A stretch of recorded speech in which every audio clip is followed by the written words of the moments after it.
Hey guys, this is Tina. Welcome to A Homemaker's Journey. Hope you guys are having a fantastic day today. I am going to be making my version of Panera Bread's kitchen sink cookies. So I want to bring you guys along and show you how to make those. So let's get started. So in this bowl here, we have 2 1/4 cup of all-purpose flour. I'm going to add 1 teaspoon of baking soda in there. A 1/2 teaspoon of pink Himalayan salt, and we're going to blend those together. And then we're going to do our wet ingredients in the mixer, and I have my flexible beater on here already. So in that, now that we have that mixed up, we're going to add excuse me, our sugars so that we can cream our sugars together. Okay, so in our mixer we are going to add our 2 sticks of butter, which is 1 cup of butter. I'm actually going to remove this beater real quick. Add this in. Get a spoon here. Get this out. So this, you want to have 2 sticks of softened butter, unsalted butter, because you just added salt to your cookies. So you add that in. Rest of that butter out of here. All right. That to the side. We have 1 egg we're going to add. 1 cup of packed brown sugar. 1/2 cup of white granulated sugar. And 1 teaspoon of vanilla. It's a really simple recipe. I hope you guys will try it. So now we'll put that beater back on. And I like this beater because it really gets down to the bottom of that bowl really well. So I'm going to lock it. We'll turn it on our first setting. We'll beat that until that's well incorporated. So now it's incorporated. I'm going to pick it up to the next level, number 2. And that's mixing really well. It's getting very creamy. Let's see if I can bring you guys over so you can see that, how that butter's creaming together with that sugar. Okay, so it's nice and fluffy now, so we're going to stop that. And we're going to start adding our dry ingredients, which is our flour. Okay, just a little at a time, so we're not putting flour all over the kitchen. Like I said, this is 2 1/4 cups of all-purpose flour mixed with a 1/2 teaspoon of pink Himalayan salt and 1 teaspoon of baking powder, or baking soda, excuse me. Make sure it's baking soda, sorry, not baking powder. Get that mixed together. Keep it from flying. All right, now we'll stop. We'll add the rest of that flour. See, it's coming together really well. And then once that's mixed together, that flour is mixed in with that sugar butter mixture, I'm going to fold in our sweets that we have over here, and I'll share with you in a minute what those are.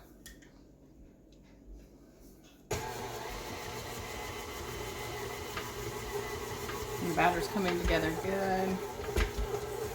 Thickening up, so that's about where we want it. So now I can start mixing the other ingredients in with the wet and dry. Okay, let's see.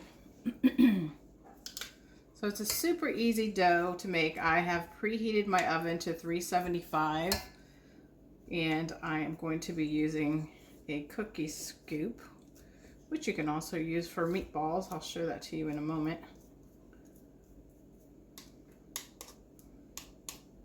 Okay. Let's clean that beater off for a while, as best we can. All right.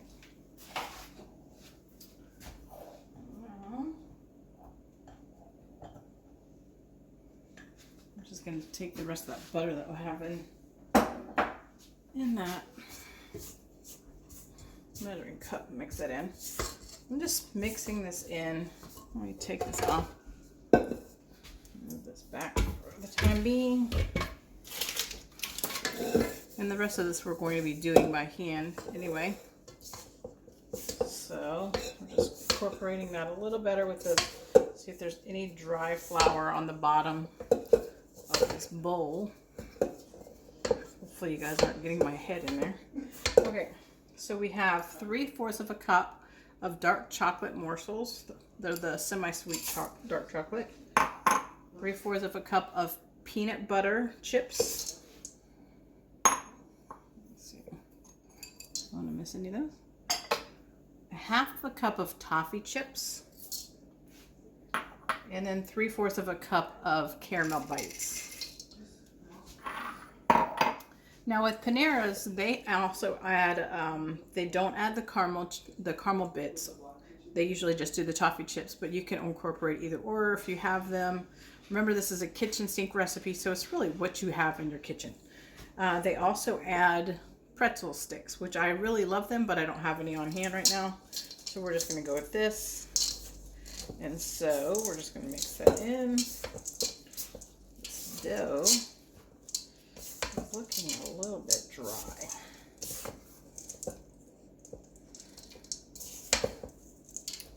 So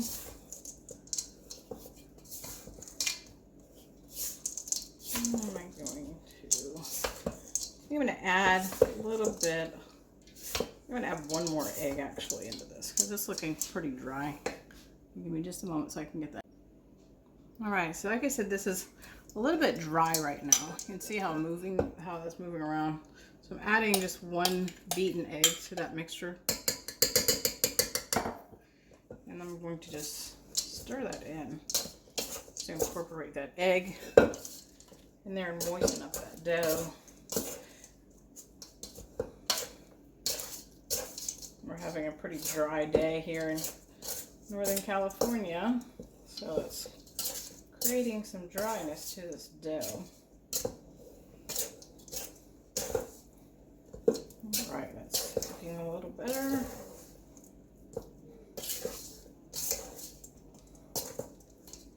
Okay.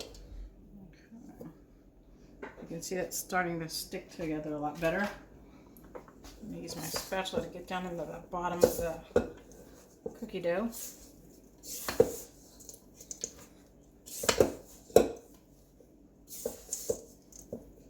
Okay.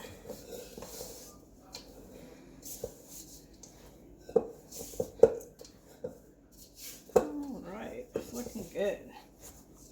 So now we're going to take and start forming our cookies with this. We'll bake it for about 12 minutes in the 375-degree preheated oven and until they're golden brown. So I'm going to put these on my cookie sheet real quick, and I'll show you that once I have them all on there before I pop them in the oven. Okay, just a moment. Let me show you my little cookie scoop. So I've got my cookie sheet, my pan here, ready to go. Each one of these little circles is like what you want for the cookie size. And so I love this little cookie ball. It just makes beautiful little cookie balls, and I bought this off of Amazon, and I think it might have actually been called a meatball scoop, but I love it. See how perfectly they come out. We'll put them on there, and then we'll flatten them out. So you just scoop it, pull it out, pop it on there. Next one. So it's easy to clean it off too, so you get the right amount in each little ball. These are going to be pretty large cookies, so I'm only going to be making 8 cookies. I'm not going to put them on that center section. I'm going to put them on the outer areas of the cookie sheet.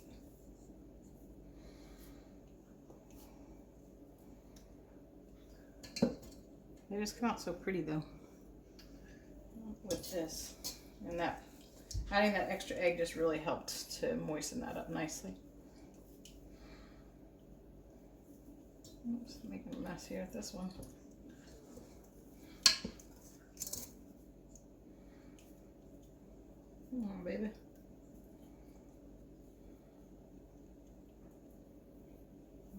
not wanting to cooperate with me. Mix this up a little more.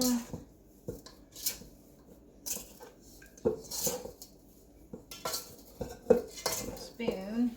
The little section was just a little bit too moist. I'm just trying to pull up the dry ingredients from the bottom. Incorporate it with that wet. Okay, let's see how that works this time. And if it does start sitting like this, I might pop this into the refrigerator just for a few minutes because of that butter has started to melt a little more than I want it to. And as you can see, it is starting to do that. So I'm going to see if I can pop out 2 more of these with my scoop. I'm just going to have to form them a little better with my hands, I guess. Usually this works like a dream.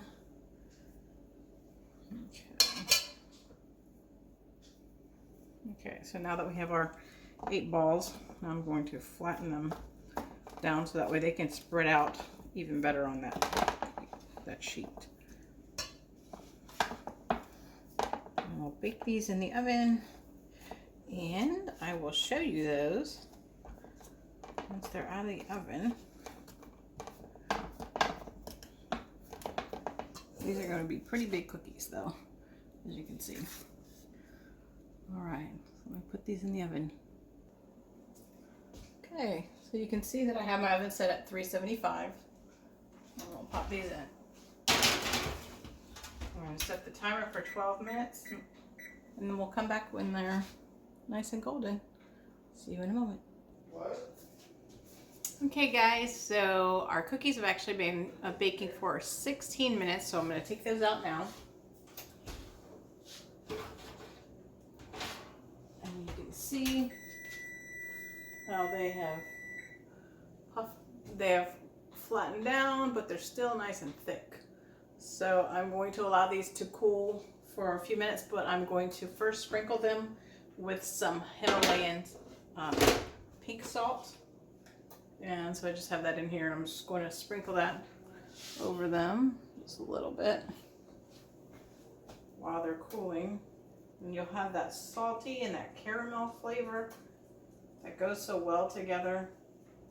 And then you'll have that chocolate coming through, as well as the peanut butter and the saltiness from those peanut butter chip, that flavor. The salt just really enhances these cookies.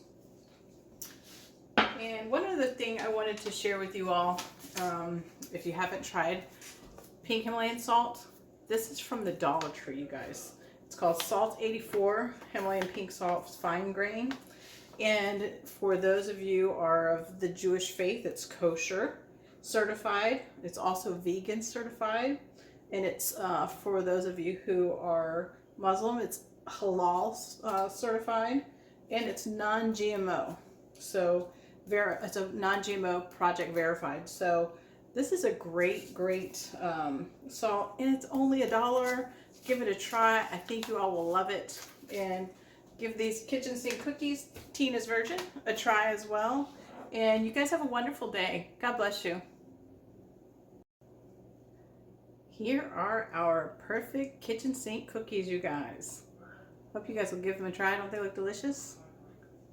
Remember, they have toffee chips, caramel bits, peanut butter chips, and semi-sweet dark chocolate morsels. Love this recipe. Simple, super easy. If you've never tried baking cookies, you're going to love these. You're going to fall in love with these. But even if you don't have all of those different ingredients that I added in, the chocolate chips, the peanut butter morsels, you can stick with one. Whatever you have in your cupboard, you can use that base recipe and then just add a cup of the chocolate chips or a cup of peanut butter morsels, or you can split the two and do a half a cup or even a cup of each. It's up to you. Whatever you really love, just go for it and give it a try. All right. Have a great day.